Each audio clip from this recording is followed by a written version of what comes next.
Welcome, everyone. Grab a seat if you can, get comfortable, relax. Should I just sit here all meditation? Just relax, man. Can you just relax? Hi, everyone. All right, welcome. Perhaps some of you sit and meditate with me on occasion. Some of you is your first time. Cool. Um, so buckle up. So your spirit doesn't float away from your body while you're meditating. You could put on like a psychic seatbelt. I will stay here. And today we're going to be working on breaking the gravitational pull of the past so we can create a future by being present, something along those lines. And if you've been meditating a while, then you're probably a little bit at least aware that all of your memories and your past experiences probably pull on you often. They might make you overthink, feel anxious, experience the same pain over and over that maybe you experienced in the past or trauma. And that probably keeps you from being present, being grounded, being happy, and creating. And this is a very normal part of the human condition. We all go through it. But before I get into the past and the pain and the heaviness and all of that, of course, I have a couple of jokes for us. So the first is, since we're talking about time today, the future, the present, and the past walk into a bar. Things got a little tense. I like that one. All right. This one comes from one of my favorite comics, Mitch Hedberg. He said, "I'm sick of following my dreams, man. I'm just going to ask where they're going and hook up with them later." That's good. I like that. It's pretty good. Let's see if you like this one. Always borrow money from a pessimist.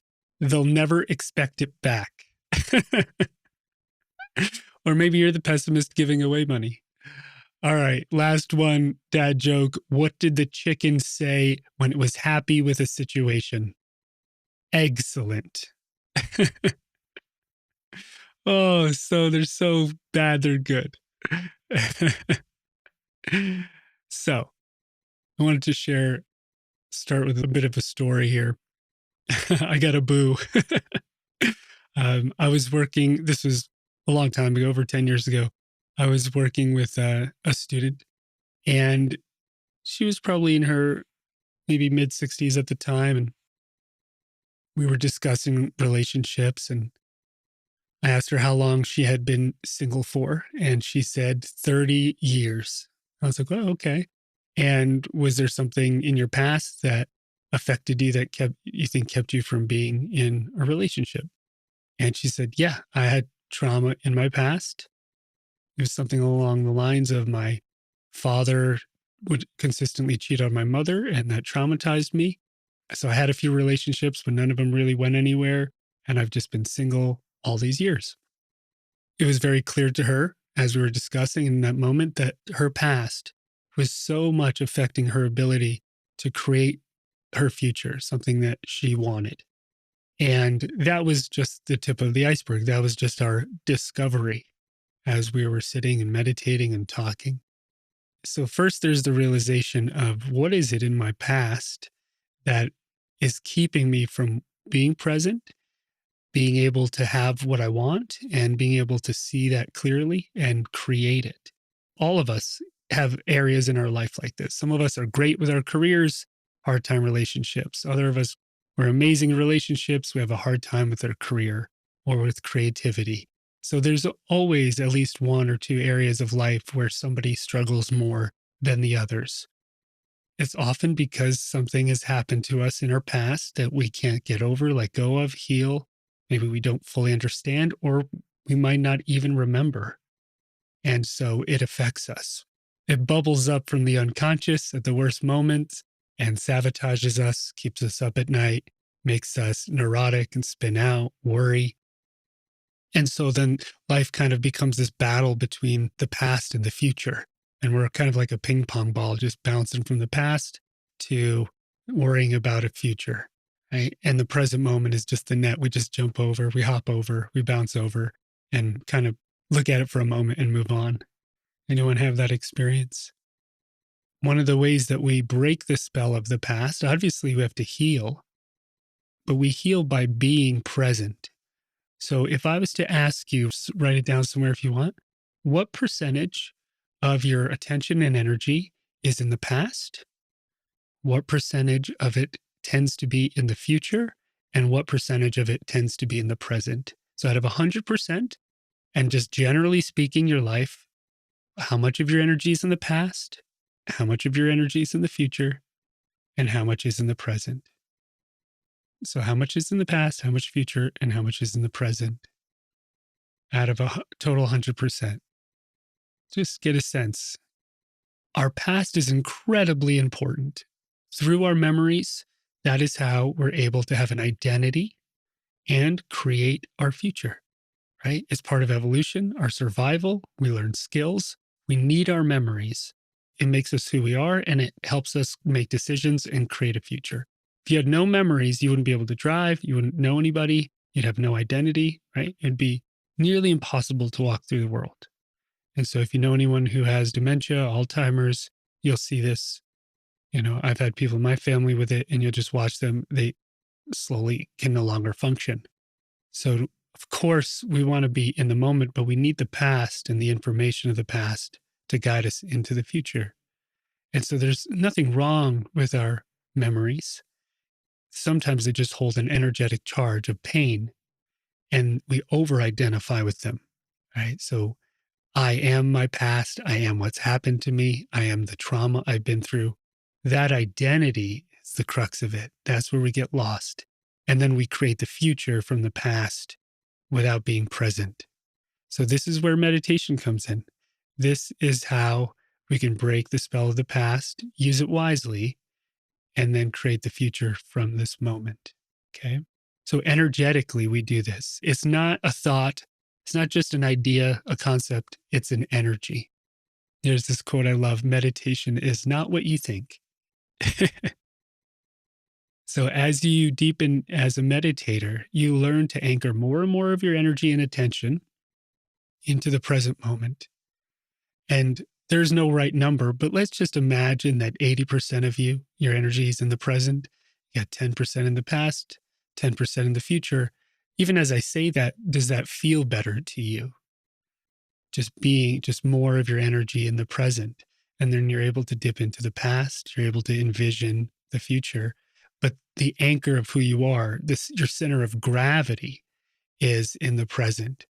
And just imagine, our center of gravity is somewhere in our bellies or lower abdomen, right?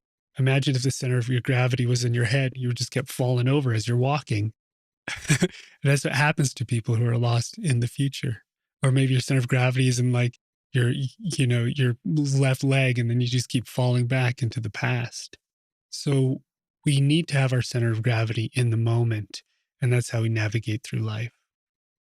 And I've never met a human being that said to me, David, my life has gone exactly as I expected. Anyone ever meet someone like that? Not real. No way. They are lying. I like to joke. My parents are from the former Soviet Union. My first language was Russian, and a little bleak sometimes back then. And it'd be like, "You think your life will go as you expect? I did not think so." That's the best Russian I have accent I have. I love this quote from Pema Chodron. She says, "Our neurosis and our wisdom are made of the same material." I'll say that again. Our neurosis and our wisdom are made of the same material. That's beautiful. And so if there is a memory in your past that you're stuck on, now that could feel like a curse, a crutch, a weight. It could hold you back. It could keep you spinning. It could make you not trust people or want to avoid life, or it can keep you from creating. So that neurosis can do its thing. And if you let it, it will for the rest of your life. I guarantee you. Or, there's an or, if you decide to anchor yourself into the moment and heal yourself from the past, heal your past, then that neurosis, that pain, whatever it is, becomes your ally. It becomes your friend. And we all know people in life who you can tell they've had experience and they've learned from it and they become wise. And there are people who have had experience and have not learned from it and keep making the same mistakes over and over, keep manifesting the same relationships or career opportunities or whatever it is over and over. And they don't seem to be making progress. So, wisdom is when we learn from experience, but we don't shame our experience.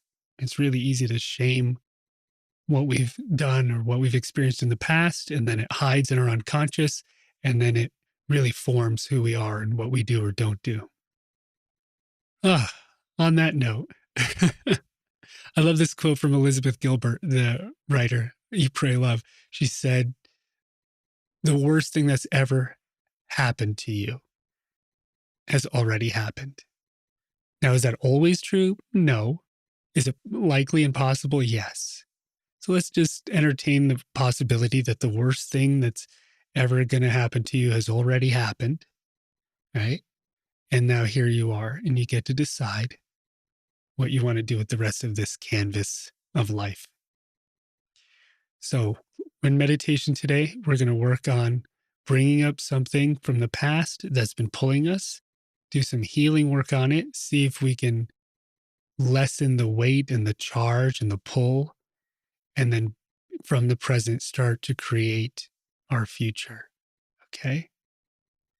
Ah, the past. You know, you've seen this in movies. Maybe you've had the experience, two people that go to the bar, or maybe it's just one person goes to the bar. He's like, bartender, give me a drink. You know, 3, 4, 5, 10 shots in, drinks in. It's the truth serum. Start telling the bartender everything that's happened in their life. All the pain starts to come out. It's like the bartender, it becomes the therapist, right? And when they loosen up from alcohol, all of a sudden, all of the past pain starts to come out. Listen to what happened. My ex did to me. I lost my career. We've all seen that play out in films. Maybe we've had that experience ourselves. So we don't need to get intoxicated to let the pain of the past up and out. We could also just be present and meditate. And please don't force anything from the past up and out. We're not here to re-traumatize ourselves by pulling up the worst memory that we have. So that is not the goal here, okay? When we meditate, there's an intelligence in our unconscious. There's a deep intelligence in our being. So when you close your eyes and you sit still and you just set an intention, all right, I'm going to allow one thing to arise from the past that's been pulling me over and over. You just allow it to arise. You don't have to force it. You don't have to intellectually go back and go, I want to get that one, because that doesn't work. So your system is going to give you what you're ready for, not what you expect. And it's often not what you expect. Okay. And then one of the ways I like to envision it is almost like there's an air bubble in water and it just kind of rises to the surface. It's pretty effortless. So you can imagine it that way. And for some of you, it's going to be a very clear memory. It's going to play out really clearly. And for others, it's just like, you don't know what it is. It's a vague feeling and you might just sense the energy. So it might just be like uncomfortability, resistance, annoyance, frustration, sadness, anger, resentment. So you might not know what the memory is, but you might just start with the feeling. And as you uncover the feeling, then maybe the memory or a number of memories begin to arise. Okay. And this is a sensitive place. So what happens to most of us when a memory arises, it gets onto the screen of our mind's eye, and then we watch the movie and we lose ourselves. You know, like when you go to the movies, you watch the film, 2 hours goes by, you forget yourself, you're lost in the emotion and the story of the film. It's very easy to be seduced by a memory and forget where you are. Next morning, you wake up in Vegas married to a memory. What? Did I do that? Oh my God. This all happens to us as meditators. We get seduced by memory, we lose ourselves, and we go unconscious. And then at a certain point in the meditation, maybe we wake up again out of the film. that might happen to you again and again as you're meditating.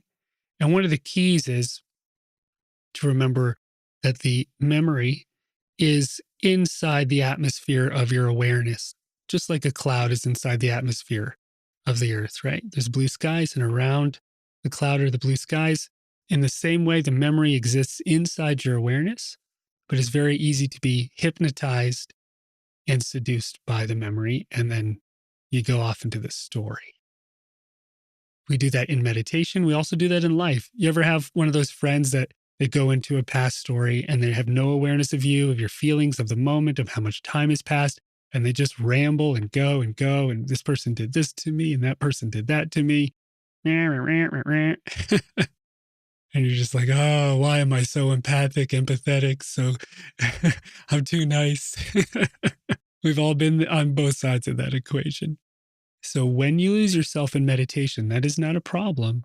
Just, bring yourself back and realize that the memory is just a cloud in the atmosphere of your awareness. And that's how we meditate. Okay. And we'll just do one at a time, maybe just one memory, maybe a couple. Just see what's pulling us from the past. And then the last thing I want to say about this is it's no accident what comes up in meditation, what wants attention, and what needs reconciliation. It's not an accident. This is your next step in life, in your personal growth, and on your path. So give it a sense of respect and reverence and compassion. Compassion. Okay. Usually, what we give it is invalidation, criticism, and lack of self worth. Like, oh, you're still stuck on this. It's been years. How are you not over it? Oh my God, everyone else would be over this. You're just a stuck person. You've been stuck forever. Right? We go into that narration and self-criticism. That is extremely common. And it is just, let's call it like a film on top of the memory of pain and resistance. The self-judgment is a reaction to pain, right? So let that judgment, when it comes up, like almost like a film, just like pull it off, just like a layer of goo, let it come off and let it pass. All right.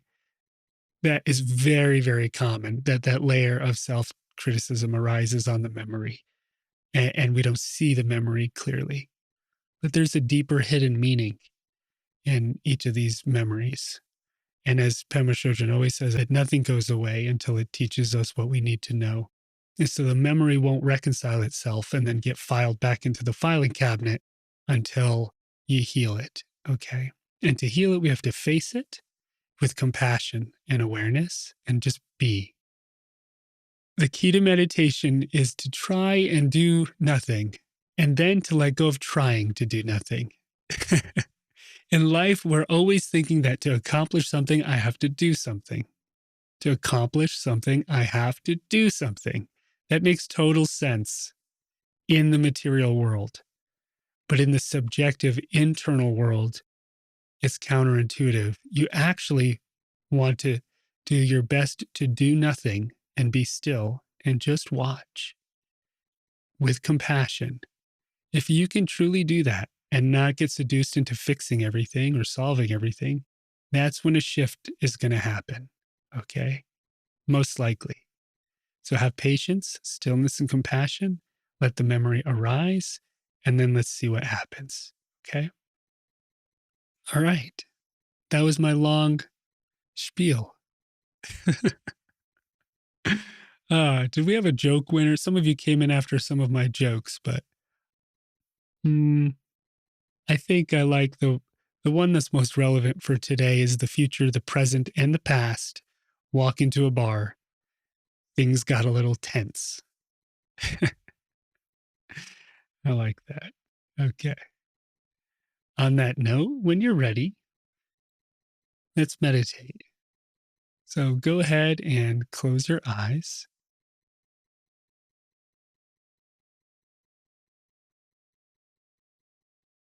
Thank you for being here with me, morning, afternoon, evening, wherever you are, whenever you are.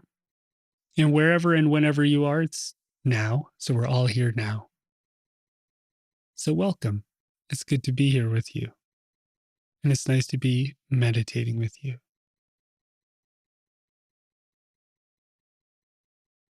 So, as you close your eyes, I want you maybe just wiggle in your seat for a moment, just kind of loosen up. Imagine if you were like a noodle, someone was shaking you from the top. How was your meditation with David? I'm a loose noodle. I'm a piece of spaghetti. I've been taking my past really seriously, but now I'm just loosening it up. And then settle in. Maybe just pull your shoulders down a bit more away from your ears.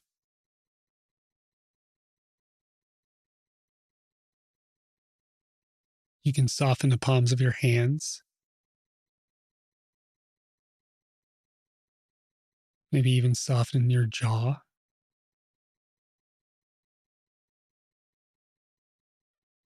You might notice when a memory does come up that has some intensity around it. Where do you tighten up in your body? See if you can breathe into that place and just start to relax it.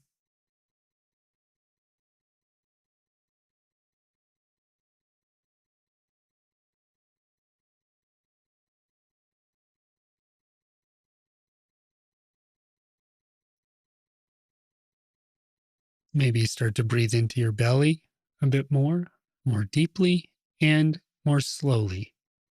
So you can slow your breathing down by about 20%.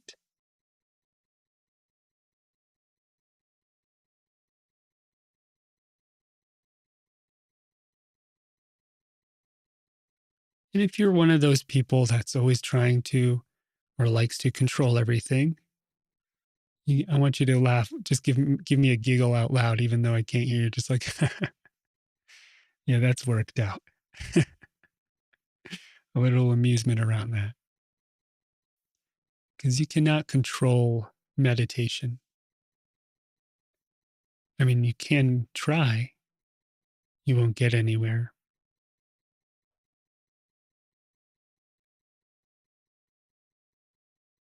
I had a student once tell me my morning meditation is I count to 500. And she looked like like a ball of yarn just tied real tight.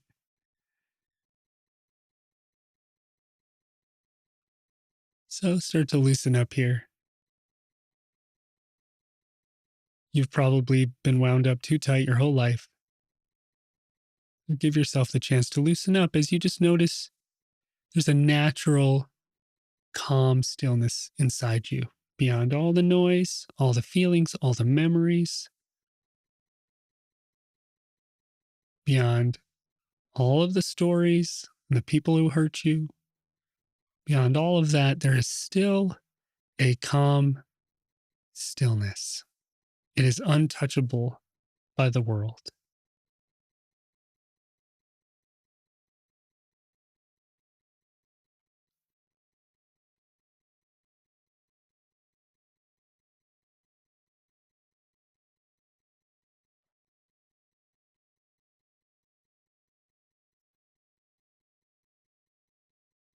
As you start to notice that place and settle into it, I want you to start to draw your awareness into your mind's eye.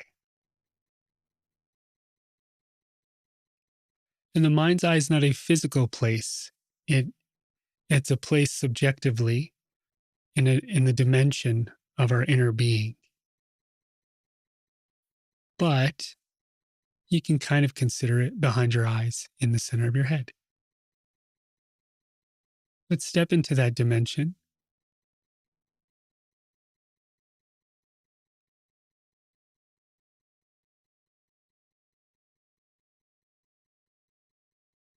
And in the center of your head, I want you to just imagine like a small pond, a small lake of water. Above the water is your conscious mind, you right now. And below in the water is your unconscious or subconscious, where you store all your memories. There's many, many thousands, more than thousands of memories down there.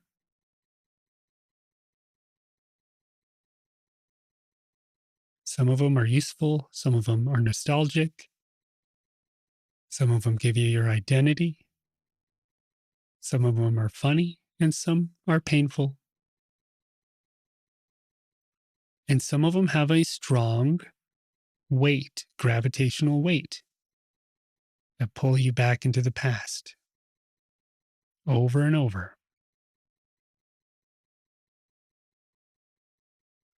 So I want you to allow one of those memories that pull you back into the past over and over, one moment in time, just one moment in time. Now imagine it coming up like an air bubble, or maybe you see it a bit differently, like in that film Inside Out, different colored spheres. Just very gently with your intention, allow one memory that tends to pull you back into the past. It's got a lot of charge on it, just to rise up through the water and just hover in front of you. You might not even know what it is quite yet. Allow it to come up.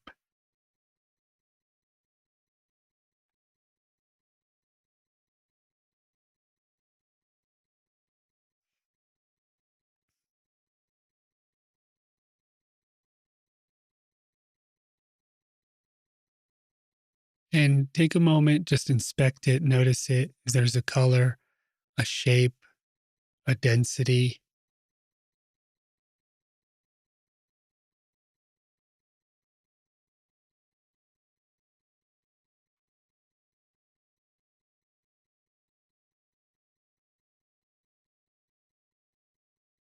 There's probably some amount of pain on it. And just to help us visualize this, I'd like you to imagine the pain like water inside the bubble. And so, is it a third full of pain, half, two thirds? Maybe there's a color to it, could be a darker, murkier color. Just gauge in this memory how much pain is still there that's unreconciled, that I haven't felt or moved through.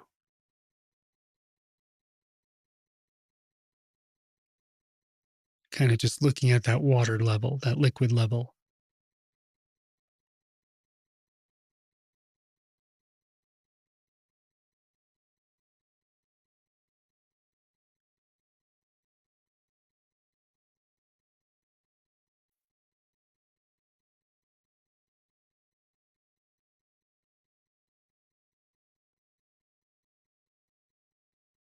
As you begin to notice that, see if you get lost in the memory or the story. We haven't even gotten there yet.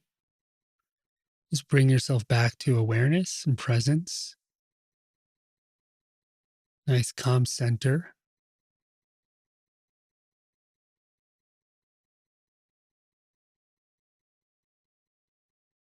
Once you get a sense of, all right, is it this memory is filled with about a third of pain or half or two thirds, or it is boiling over, whatever it is, just notice that and acknowledge it.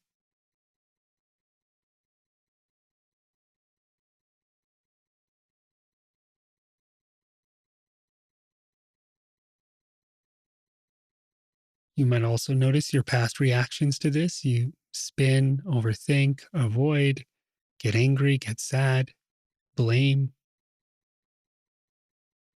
Some of those energies maybe can start melting off the outside of the memory, kind of like a filmy energy that had been sitting on the memory. This is what makes this memory not neutral. It's like a charged particle.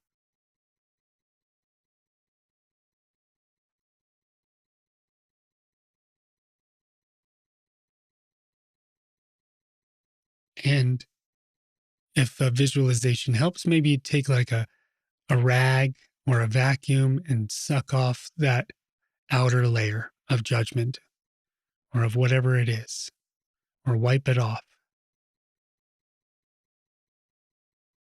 And you do that with compassion. Notice how much judgment towards yourself perhaps there is around this memory for not having reconciled it or not having done better in the moment.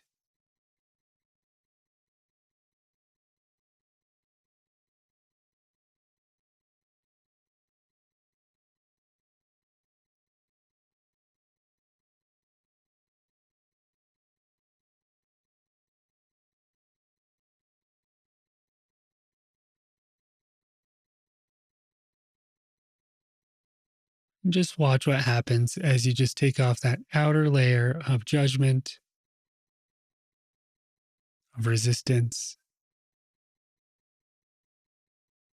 That's not original to the memory. That's you overlaid that on the memory when you tried to reconcile it.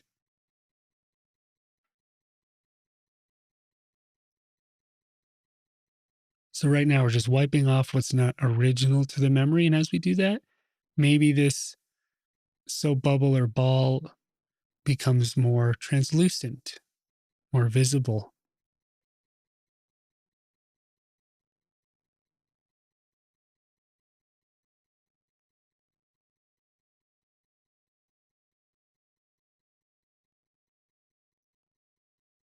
Notice what that feels like to let go of that judgment.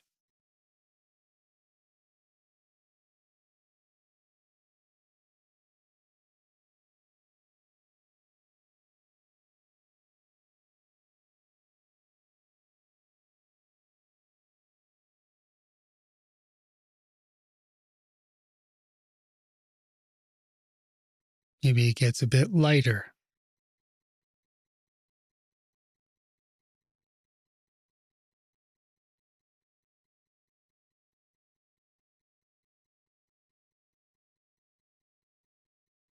And you can allow that to continue to come off. Then we're going to go to the next step here. I want you to get a sense of how much of the pain inside of this bubble is not actually yours. So maybe some of the pain in this memory, possibly, not saying for sure, belongs to another person or a number of other people. Some of it belongs to you. Maybe some of it doesn't belong to you.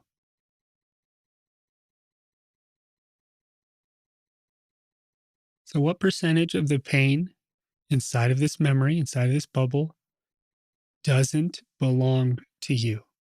Maybe you start to see it in a different color than the pain that does belong to you.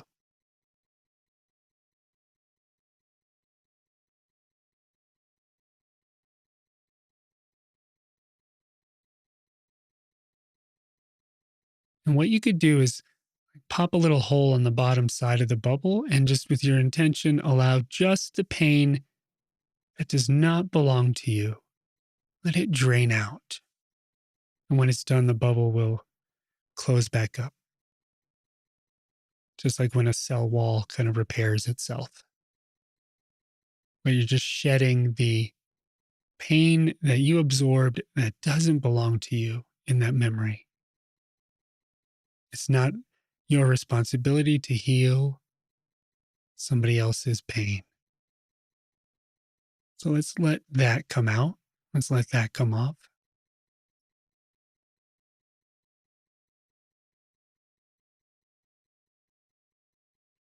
And if you get lost or it's too serious or too heavy, it's okay. But maybe just make a sound just like yuck. Ugh. Let some of that pain drain.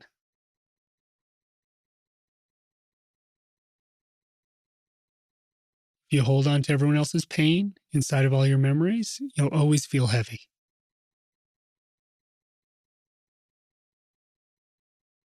Your pain will help you grow. Holding on to other people's pain can get you much more stuck. So let the pain that does not belong to you in this bubble drain out.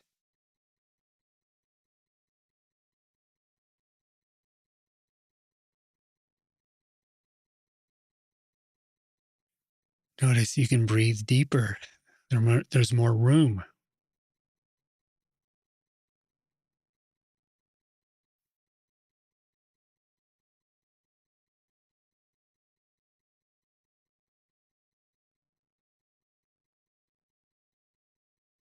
Of course, you might also feel some of it come out of your body. If you're sensitive, you might notice it come out of your head or your throat, your chest, your stomach, your shoulders.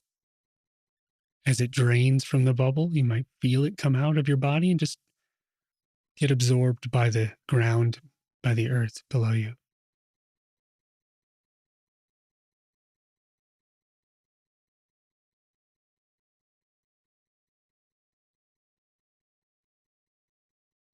And as that goes, you are left with your own pain on this memory. Aha.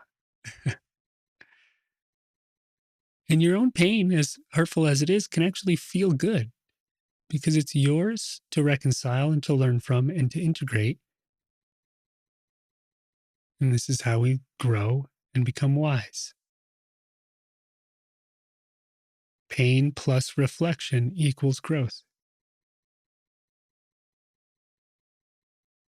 So now that we're releasing that antagonistic judgment on the memory, now that we're releasing other people's pain off of it, what we're left with is the memory and our pain of the experience.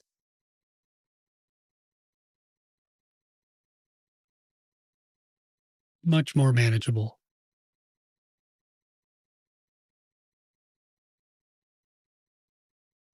I want you to take a moment and just notice the quality of your pain. Is it disappointment? Is it sadness? Is it anger? Is it fear? Is it confusion? It might be more than one thing, but just for right now, just let one arise. What is some of that pain made of?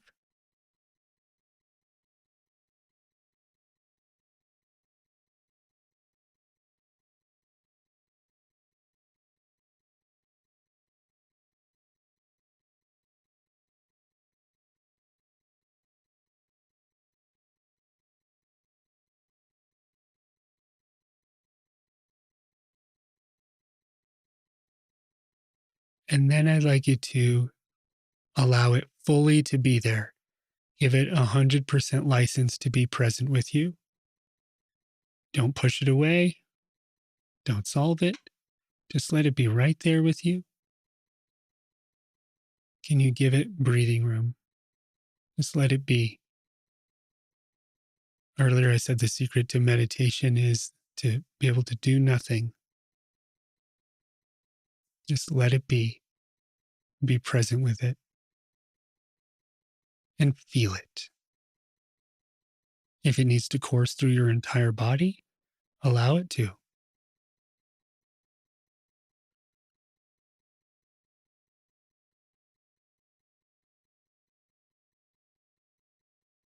Perhaps it's still there because you didn't allow yourself to feel it fully in the past.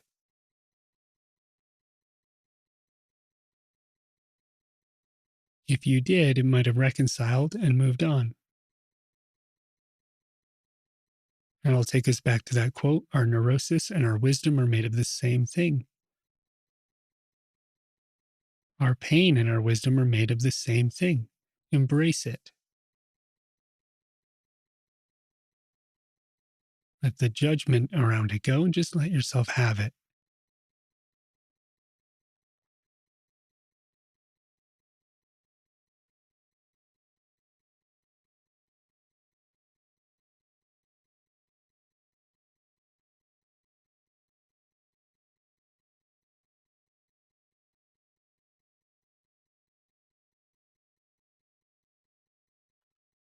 We're going to go a little bit deeper here. As you do that,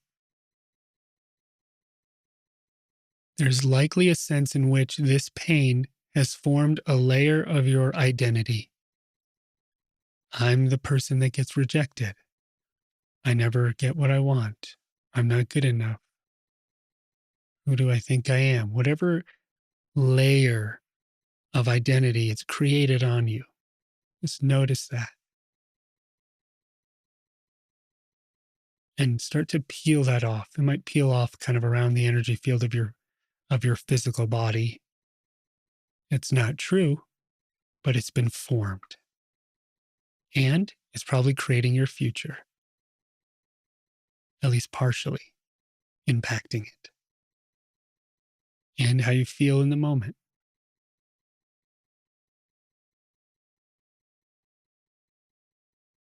So as you stop resisting this pain and embrace it and feel it,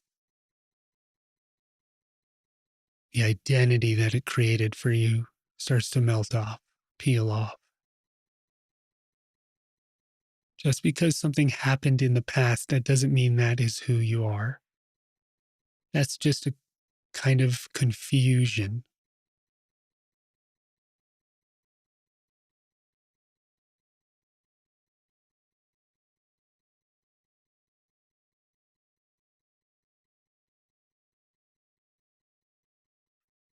And this is where the deeper pain starts to come up and out. So if it is, allow it.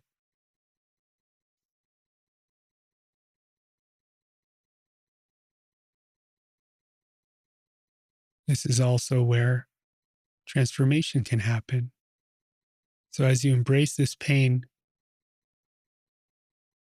at a certain point inside the memory bubble, it might transform maybe into soil that grows flowers. So we're not getting rid of it, we're keeping it, we're transforming it.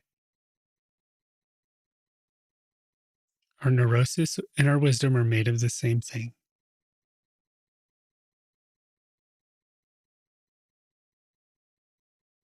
If you need to let a wave of grief pass through you, of sadness, whatever it is, anger, allow it. Give it full license.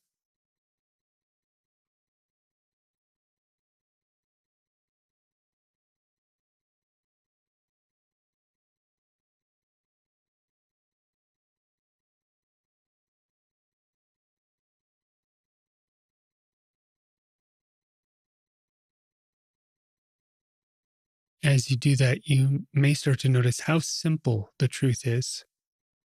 Oh, someone hurt my feelings. I lost someone I love. Huh,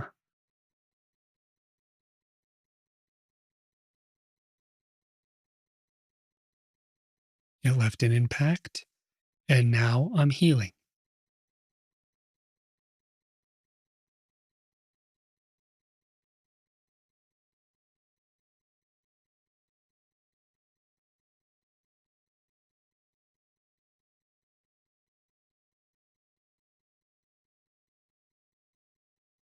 Watch that pain inside the bubble transform as you do that.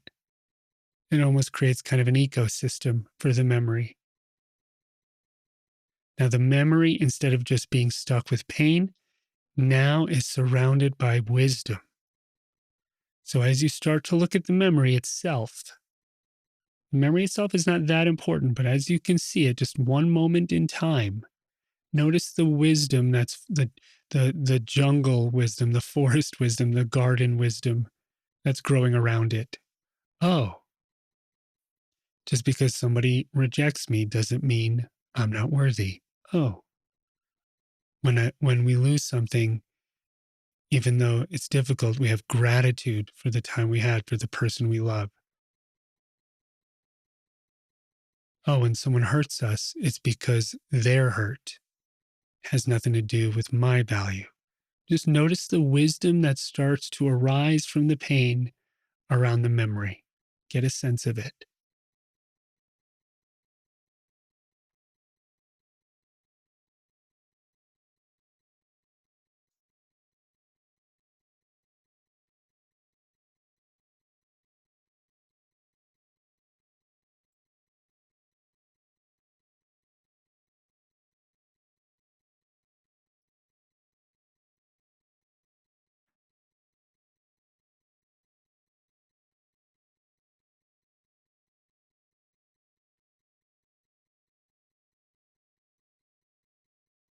And you can start to embrace this memory.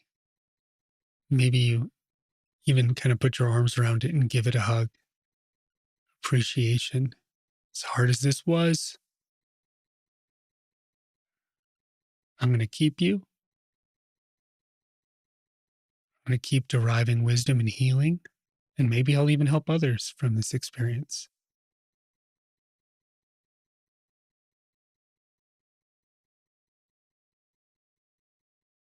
And any shame, any guilt, any judgment, it can just pour off, it can melt off. That's just a story that's coming off.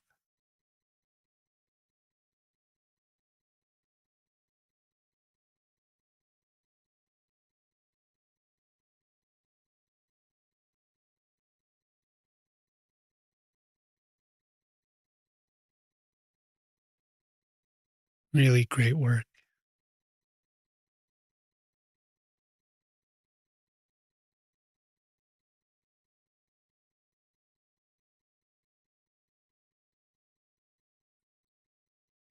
And then when you're ready, take this nice, shiny, healed memory that is full of wisdom and insight. And I want you to put it back in the water in your mind's eye and let it sink back into your unconscious. Let it be filed into your memory bank. You can pull it up anytime you want. It is your memory. You have a different relationship with it now. And anytime you need to reflect on it and derive more wisdom, you can pull it right back up without kind of the jarring intensity of the pain. Notice yourself in the moment right now,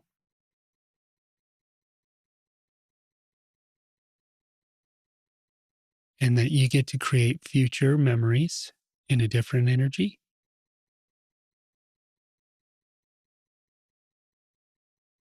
And as a grounded, healed, conscious individual, you can really start to create a future that serves you and everyone around you. And your future is not defined by the pain of the past. Just notice that shift in energy. And if you need to sit down and do this 100 or 1,000 more times, well, then that's your path. But what will you look like if you do? How will you feel? Who will you be? And what will you attract?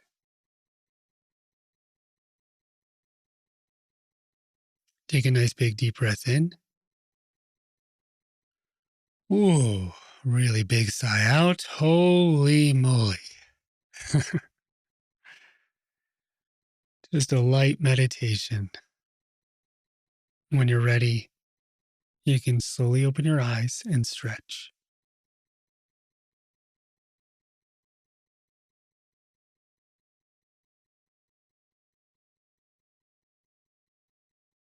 Thank you for all the thank yous. Thank you for sitting with me. This is big, and that we don't heal our entire lives in one meditation. But I hope that you can use this tool, go back and do it again. And if something is too traumatizing or too much, somebody asks this question, then you want to sit with a therapist or somebody that's capable of walking you through a memory that's too painful for you to sit with alone. In my life experience with my students and myself, 99% of the time we can handle the memories ourselves. There's less than 1% usually of our memories that, and I'm just making that number up, but generally speaking, that are so traumatizing, we need someone else to walk us through them and in good time. And so I cannot, I from here, who doesn't know you, cannot tell you which memories those are. So you're going to have to know as an adult, this one I need help with. Okay. And then get the help that you need. A lot of memories and releasing tears. Thank you. Thank you, everyone. Have a wonderful rest of your day. Love you. And I will see you soon. Bye from Colorado. Bye, everyone.